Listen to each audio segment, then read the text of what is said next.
নামজারির জন্য আবেদন করতে গেলে আবেদনকারীদের যে হিস্সা লিখতে হয়, হাজারে রূপান্তর করতে হয় পরিমাণকে, সেই বিষয়টি জানতে চাইলে এই ভিডিওটি আপনার জন্য খুবই গুরুত্বপূর্ণ।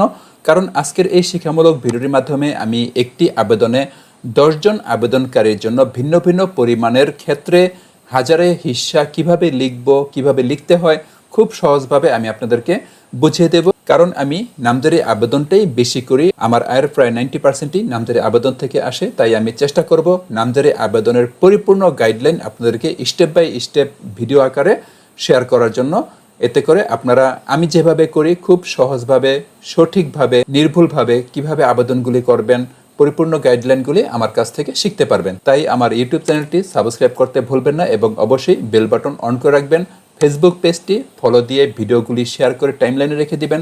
এতে করে পরবর্তী ভিডিওর আপডেট পেতে আপনাদের সহজ হবে। আমি মূল পর্বে চলে যাই।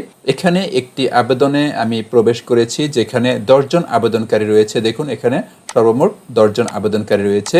আবেদনকারীগণ সম্পর্কে ভিন্ন ভিন্ন ওয়ারিশ সম্পত্তি, ওয়ারিশে তারা নামজারি পেয়েছেন, কেউ কন্যা, কেউ মেয়ের জামাই, কেউ নাতি নাতিন। পরিস্থিতি অনুযায়ী পরিমাণ ভিন্ন ভিন্ন হয়। কি কি পরিস্থিতিতে কিভাবে কি পরিবারের ক্ষেত্রে কত পরিমাণ হবে সেই বিষয়ে কিন্তু অনেক বিস্তারিত এক ভিডিওতে সবকিছু বোঝানো সম্ভব না। এখানে আমি শুধুমাত্র হিস্সাটি কিভাবে ফেলতে হয়, এখানে দেখুন সবার 100 অটো হাজার রয়েছে। এখানে 10 জন আবেদনকারী, অটোমেটিক 100 করে 10 জনে হাজার লিখে আছে, 100 গুণ 10 1000।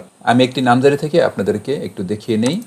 এখানে খেয়াল করুন এই নামজারিটি 16.5% এবং 3 জনের নামে নামজারিটি হয়েছে। 3 জনের নামের পাশে দেখুন অংশ রয়েছে 500, 250, 250। এর মানে কি? এর মানে হলো এই পরিমাণের অর্ধেকের মালিক হলো প্রথম আবেদনকারী 500। 1000-এ পরিণত করলে এই জায়গাটিকে যদি আমি হাজারে ধরি, তার অর্ধেক 500 হলো প্রথম আবেদনকারী, আর বাকি অর্ধেক এই দুজন 250 250। আশা করি আপনারা বুঝতে পেরেছেন। এই অংশগুলি আমরা কিভাবে দিব সেই অংশটি আমি দেখাবো আপনাদেরকে, দেওয়ার পদ্ধতি। প্রথমে আমি কি করি, একটু উপরে এসে ভিন্নভাবে, সমভাবে থাকলে 100 করে পড়ে যায়, ভিন্নভাবে ক্লিক করলাম, এই পরিমাণগুলি আমি কেটে দিই। পরিমাণগুলি আমি কেটে দিলাম। 10 জন আবেদনকারীর জন্য অটো 100 করে 1000 লেখা চলে এসেছে। যদি আবেদনকারী 9 জন হতো তাহলে অটোমেটিক ওই 1000-এ 9 ভাগ হয়ে এখানে বসে যেত। আমি বিভিন্ন ভিডিওতে আপনাদের এই প্রবলেম সলভিংগুলি দেখাবো, এক এক ধরনের অবস্থা অনুযায়ী এক এক ধরনের সমাধান, ওইভাবে আমি আপনাদেরকে ভিডিওগুলি দেব। তাই নামজারি বিষয়ক কাজ শিখতে চাইলে অবশ্যই আপনারা আমার ভিডিওগুলি ফলো করবেন। আমি এখন কি করব, এই যে 10 জন আবেদনকারী, এই 10 জন আবেদনকারীর জন্য কার কতটুকু পরিমাণ সেগুলি আমি আগে বের করে নিয়েছি। কিভাবে বের করেছি সেটি অন্য ভিডিওতে আমি দেখাবো। এই ভিডিওতে শুধু আমি পরিমাণগুলো নিয়েছি। একটি এক্সেল শিটে আমি যাই, এই যে এক্সেলে গেলাম, দেখুন এখানে 10টি নাম্বার রয়েছে, মানে 10 জন আবেদনকারী সিরিয়াল মোতাবেক তাদের পরিমাণগুলো আমি এখানে নিয়েছি।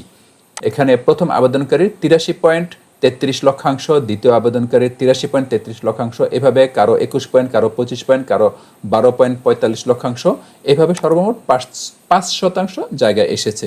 দেখি আমার আবেদনে 5% আছে কিনা। হ্যাঁ, আমার আবেদনেও 5% রয়েছে। এখানে এই 5% জায়গার ওয়ারিশসূত্র মালিক এই 10 জন। তাহলে আমি এখানে কি করব, হাজারের হিসাব বের করব। এখানে এক্সেলে আমি একটি সমান চিহ্ন দিই, সমান চিহ্ন দিয়ে 1000 লিখি, ভাগ চিহ্ন দিয়ে জায়গার মোট পরিমাণ লিখি 5%, 1000 ভাগ 5, গুণ চিহ্ন দিয়ে মাউসটাকে এই পরিমাণে ক্লিক করলাম, এরপরে এন্টার দিলাম। দেখুন এটির হাজারের হিস্সা চলে এসেছে। এখন এখানে তো একই পরিমাণ, আমি চাইলে এখানে 166.66 এটি লিখে দিলাম। আবার যেহেতু এক, তাই আমি ওটি লিখে দিলাম। চাইলে আপনারা এই যে সমান চিহ্ন দিয়ে 1000 ভাগ মোট জায়গার পরিমাণ গুণ এখানে ক্লিক করতে হবে। ঠিক আছে, একই রকম হলে আপনারা সময় কমানোর জন্য লিখে নেবেন 166.66।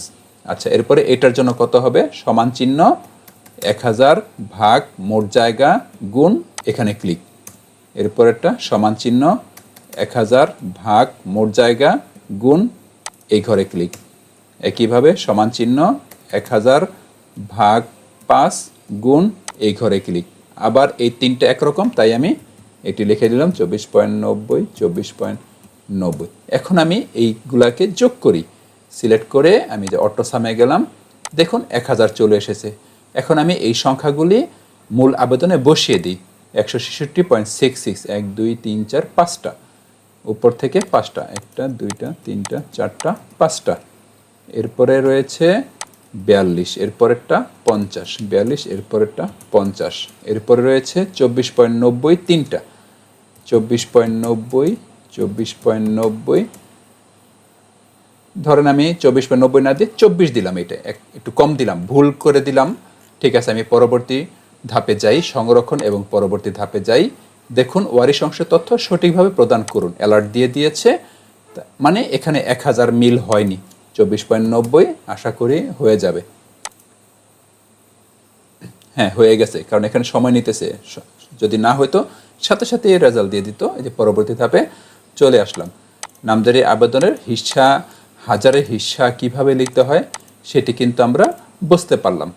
এখান থেকে আমরা খসড়া সংরক্ষণ করেও বের হইতে পারি, অথবা আবেদন চূড়ান্ত সাবমিটও করতে পারি। যারা আবেদন করতে পারেন তাদের জন্য কিন্তু আমার এই ভিডিওটি।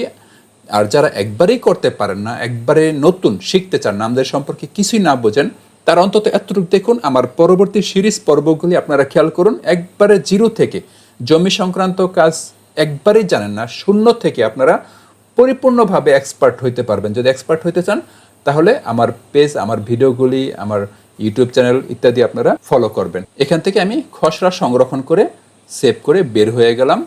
আরেকবার দেখে নিতে পারি আবেদনের অবস্থা দেখুন। এরপরে খসড়া আবেদন, এখানে খুলুন বাটনে ক্লিক করলাম। আমাদের দেখুন যে হিস্সাগুলো এখন সেভ হয়ে গেছে। আমি এখান থেকে আবেদনটি সাবমিট করে দিব। এখান থেকে আবেদন দাখিল করণে ক্লিক করলাম। 50 টাকা আবেদন ফি পরিশোধের নিয়ম অনেকটাই চেঞ্জ হয়ে গেছে। এই চালান পদ্ধতি আগে বিকাশ, নগদ, রকেট ইত্যাদি এই পাশে ছিল, এখন এলএসজি পেমেন্ট। এখান থেকে পেমেন্ট সিলেক্ট করে পেমেন্ট বাটনে ক্লিক করতে হয়। এরপরে এ চালান, পরবর্তী ধাপে গেলাম, ওকে বাটনে ক্লিক করলাম। এরপর একটু নিচে এসে আমি কোন মাধ্যমে পেমেন্ট করব, মোবাইল ব্যাংকিং, বিকাশ মাধ্যমে। এরপর সেভ অ্যান্ড কন্টিনিউতে ক্লিক করলাম, প্রসিড বাটনে ক্লিক করলাম। যে বিকাশ থেকে আমি টাকা কেটে নেব সেই বিকাশ নম্বরটি লিখলাম, লিখে কনফার্ম বাটনে ক্লিক করলাম। ওই বিকাশ সিমে একটি ওটিপি যাবে, সেই ওটিপিটি আমি এখানে লিখে দেব, লিখে কনফার্ম বাটনে ক্লিক করলাম। বিকাশের পিন নম্বরটি দিয়ে পুনরায় কনফার্ম বাটনে ক্লিক করলে আমাদের 50 টাকা 50 পয়সা, 50 পয়সা বেড়েছে, আগে শুধু 50 টাকা ছিল। আমাদের নামজারি আবেদনটি সম্পন্ন হয়ে গেল, আবেদন নাম্বারও আমরা পেয়ে গেলাম। এখান থেকে আবেদনের কপি আমরা প্রিন্ট করে সংরক্ষণ করতে পারবো। এখানে কিন্তু কোনো হিস্সা থাকবে না, আবেদনকারীদের নামের সাথে জায়গার পরিমাণ বা হিস্সা, হাজারে হিস্সা কোনো কিছু কিন্তু থাকবে না। যাই হোক, নামজারি আবেদন কিভাবে করতে হয়, কিভাবে কোটপি দিতে হয়, কিভাবে জায়গার হিসাব, দলিলপত্র কিভাবে বুঝতে হয়, নানাবিধ বিষয় নিয়ে কিন্তু জমি সংক্রান্ত প্রায় সকল কাজকর্মের ভিডিও আমি সময় পাই না বলে আপনাদেরকে দিতে পাই না, দেওয়ার চেষ্টা করব। আপনারা দোয়া করবেন আমার জন্য, আপনাদের জন্যও দোয়া রইল। তাই গুরুত্বপূর্ণ ভিডিওগুলি মিস করতে না চাইলে অবশ্যই লেটেস্ট ইনফো ভিডিও ইউটিউব চ্যানেলটি সাবস্ক্রাইব করে রাখবেন এবং ফেসবুক পেজটি ফলো দিয়ে সাথেই থাকবেন। সুস্থ থাকুন, ভালো থাকুন। পরবর্তী ভিডিও দেখার আমন্ত্রণ জানিয়ে এখানেই শেষ করছি। আল্লাহ হাফেজ।